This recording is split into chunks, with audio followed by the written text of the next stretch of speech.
Assalamualaikum warahmatullahi wabarakatuh. Pada pertemuan kedua ini kita akan mempelajari 6 pokok bahasan. Keenam pokok bahasan tersebut adalah sebagai berikut. Pertama, menyangkut dengan sejarah kebangkitan komputer. Yang kedua, sistem komputer. Yang ketiga, program atau perangkat keras komputer yang disebut juga dengan hardware. Keempat, perangkat lunak komputer yang disebut dengan software. Yang kelima, Central Processing Unit yang disebut juga dengan CPU. Dan yang terakhir adalah sistem komputer. Agar lebih jelas berkaitan dengan keenam hal tersebut, perhatikan secara saksama video tutorial berikut.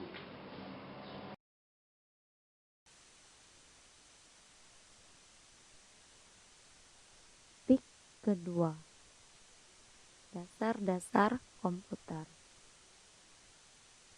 1. Uraian materi. 1.1 Kebangkitan komputer. Komputer masa kini lebih cepat dan murah dibandingkan dengan komputer yang ada pada beberapa tahun yang lalu. Karena kemampuan dan biayanya yang murah, komputer telah mengambil peran utama dalam masyarakat modern, khususnya masyarakat akademik. Komputer pengolah data melakukan seluruh pengolahan data serta pemuktahiran atau update file secara elektronis.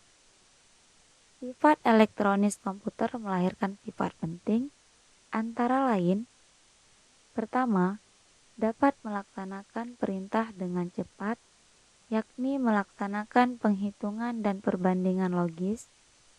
Kedua, dapat mengolah data dengan tepat dengan tingkat kesalahan relatif kecil. Dan ketiga, dapat diandalkan karena sifatnya yang elektronis.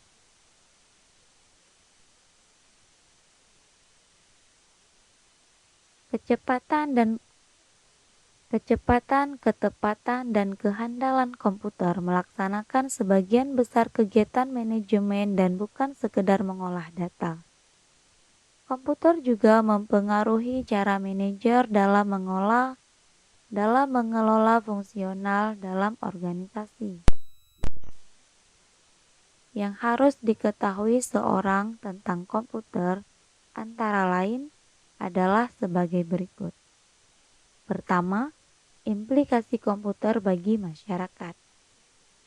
Kedua, prinsip umum bagaimana sistem komputer bekerja. Ketiga, komponen sistem informasi komputer dan bagaimana masing-masing komponen bekerja. Keempat, berbagai alternatif konfigurasi dari sistem komputer, yakni komponen apakah yang apabila digabung akan membentuk sistem komputer. Kelima, sifatnya yang khas memungkinkan komputer melaksanakan tugasnya. Dan keenam, terminologi tentang komputer. Pengetahuan tentang bahasa komputer bermanfaat untuk tujuan sebagai berikut. Pertama, memahami struktur informasi organisasi tertentu. Kedua, dasar komunikasi dengan personil pengolah data dalam rangka mendorong perkembangan lebih jauh sistem informasi berkomputer. Ketiga, memungkinkan para pengelola berpartisipasi secara langsung dalam pengembangan sistem. 1.2 Sistem komputer. Berikut adalah komponen pembentuk sebuah sistem komputer. Pertama, komponen elektronik yang melaksanakan kegiatan penghitungan dan pemeriksaan logis, menyimpan data di dalam memori dan menyiapkan lintasan untuk pergerakan data di seluruh sistem komputer. Kedua, komponen elektromekanis yang mempunyai bagian pergerakan mekanis seperti piranti input dan output. Ketiga, bagian data yang berisi elemen data. Keempat, file data yang merupakan tempat penyimpanan item data. Kelima, program yang merupakan serangkaian instruksi yang ditulis oleh orang untuk memberitahu komputer tentang apa yang harus dilakukan dan bagaimana pemrosesan terhadap data dilaksanakan. 1.3 Perangkat keras atau hardware komputer. Komponen perangkat keras atau hardware merupakan komponen-komponen komputer yang secara langsung dapat ditangkap oleh indera peraba kita. Benda-benda tersebut berupa komponen-komponen seperti berikut. Pertama, casing merupakan kotak tempat peletakan komponen-komponen pemrosesan di dalam komputer. Kedua, prosesor atau dikenal sebagai Central Processing Unit atau CPU yang merupakan pusat pengolahan data atau unit utama tempat pemrosesan dilakukan. Ketiga, motherboard merupakan papan induk yang berfungsi untuk pusat pengendali lalu lintas data antar komponen yang ada dalam komputer. 4. Memori atau main memory atau random access memory RAM mengacu pada area penyimpanan tempat data yang diproses dan instruksi program yang sedang dilaksanakan. Memori juga merupakan komponen pengingat internal yang ada pada komputer dan berfungsi membantu kinerja komputer dalam kecepatan proses. Kelima, sound card, dan VGA card untuk keperluan menampilkan suara dan gambar sebagai bagian dari multimedia dalam komputer. Keenam, hard disk, CD drive, dan floppy disk untuk keperluan penyimpanan data. Ketujuh, monitor yang berfungsi sebagai layar penampil teks dan grafis dalam komputer. Kedelapan, keyboard dan mouse yang merupakan komponen input data pada komputer. Kesembilan, speaker merupakan komponen penampil suara yang dihasilkan pemrosesan audio card komputer. Ada dua hal yang perlu diperhatikan dalam mengikuti perkembangan terbaru hardware komputer, yaitu pertama, hukum Moore, yakni kepadatan integrated circuit pada suatu chip silikon yang berlipat ganda hampir setiap tahun. Dan kedua, memanfaatkan berbagai sumber informasi baru mengenai sumber daya komputer. 1.4 Perangkat lunak atau software komputer.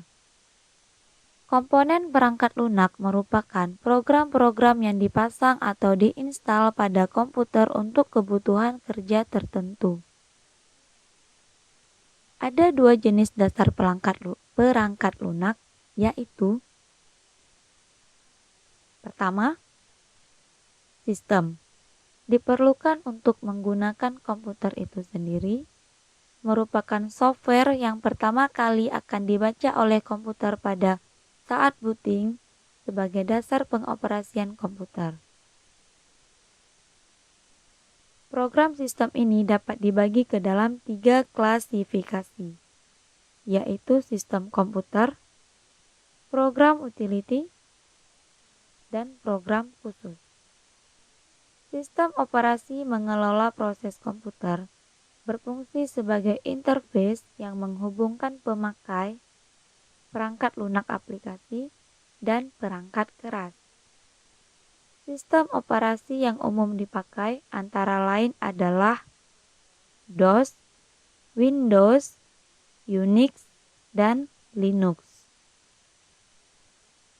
Ada 5 fungsi dasar yang dilaksanakan oleh suatu sistem operasi, yaitu: pertama, menjadwalkan tugas. Kedua, mengelola sumber daya hardware dan software. Ketiga, menjaga keamanan sistem. Keempat, memungkinkan pembagian sumber daya untuk beberapa pemakaian. Dan kelima, menangani interrupt atau suatu teknik yang digunakan oleh sistem operasi untuk menunda sementara pemrosesan satu program supaya program lain dapat dilaksanakan.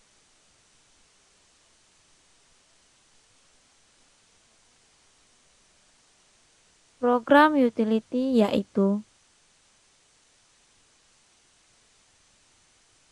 2. Program utility, yaitu program yang memungkinkan pemakai untuk menyalin, menghapus, dan mengurutkan isi file, menggabungkan dua file atau lebih, dan menyiapkan pemakaian media penyimpanan yang dapat dipindahkan. 3. Program bertujuan khusus. Program ini bertujuan untuk meningkatkan kemampuan sistem operasi dan memberikan layanan khusus kepada program aplikasi, misalnya sistem manajemen database. 4. Aplikasi merupakan software siap pakai yang digunakan untuk membantu melaksanakan pekerjaan penggunanya. Aplikasi ini disiapkan sesuai dengan kebutuhan. Misalnya, jika kita menggunakan komputer untuk keperluan perkantoran, kita harus mempersiapkan aplikasi perkantoran seperti Microsoft Word, Microsoft Excel, PowerPoint, dan Microsoft Access. Untuk keperluan percetakan bisa menggunakan CorelDRAW, Adobe Photoshop, Adobe PageMaker, dan lain-lain. Ada 2 jenis dasar software aplikasi, yaitu: pertama, software aplikasi jadi, diproduksi oleh pemasok dan dijual kepada pemakai. Untuk menggunakannya, para pemakai hanya perlu menginstal perangkat lunak di perangkat keras mereka dengan sedikit atau tanpa memodifikasi. Software jadi memiliki 2 keunggulan, yakni tersedia saat dibutuhkan tanpa harus menunggu dan harganya lebih murah. Kedua, software aplikasi pesanan. Ada kalanya organisasi bisnis memiliki operasi yang tidak serupa dengan bisnis lain. Mereka ingin mengembangkan sistemnya sendiri. Mereka perlu memesan program yang sesuai dengan organisasi bisnisnya. 1.5 Central Processing Unit atau CPU. Unit pemrosesan sentral atau Central Processing Unit (CPU) adalah jantung sistem komputer yang terdiri atas 3 bagian utama, yaitu: pertama, memori utama atau memori primer. Kedua, bagian kendali. Dan ketiga, unit logika aritmetika atau ALU. Seluruh CPU tersusun atas rangkaian elektronik, termasuk di dalamnya adalah pencatat atau register yang digunakan untuk menyimpan data dan instruksi dalam komputer sama seperti cara yang digunakan pencatat dalam kalkulator. Fungsi utama ALU adalah melaksanakan seluruh perhitungan, yaitu menambah, mengurangi, mengalihkan, dan membagi, dan pembandingan logis, yaitu sama dengan, lebih besar dari, dan kurang dari seluruh sistem komputer. Bagian pengendalian CPU berisi sebuah master clock yang secara tepat mengalokasikan dan menjaga lintasan waktu dari setiap kegiatan CPU, yang memiliki beberapa fungsi, yaitu: pertama, menerima dan menguraikan perintah dari program. Kedua, menafsirkan dan kemudian meletakkan bagian kegiatan operator atau bagian dari instruksi yang memberitahu ALU tentang apa yang harus dikerjakan di dalam catatan ALU. Dan ketiga, mengarahkan lalu lintas data di dalam CPU. Memori utama akan menyimpan data yang menunggu pemrosesan oleh ALU dan juga data yang baru diproses. Kapasitas penyimpanan memori utama diukur dengan satuan byte, dan 1 byte adalah satu karakter informasi seperti A atau B atau sebuah angka digit tunggal. 1.6 Program sistem.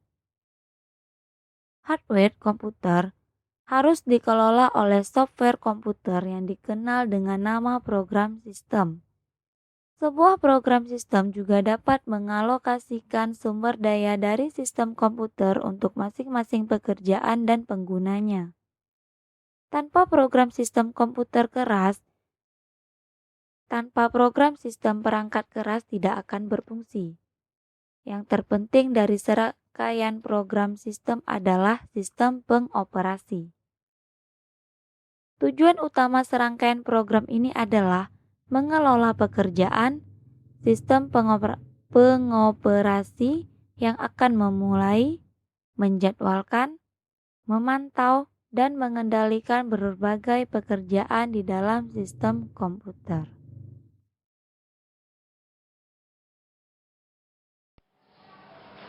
Demikianlah video pada pertemuan kedua ini. Jika ada kendala dan masalah, silakan didiskusikan di dalam forum e-learning. Terima kasih.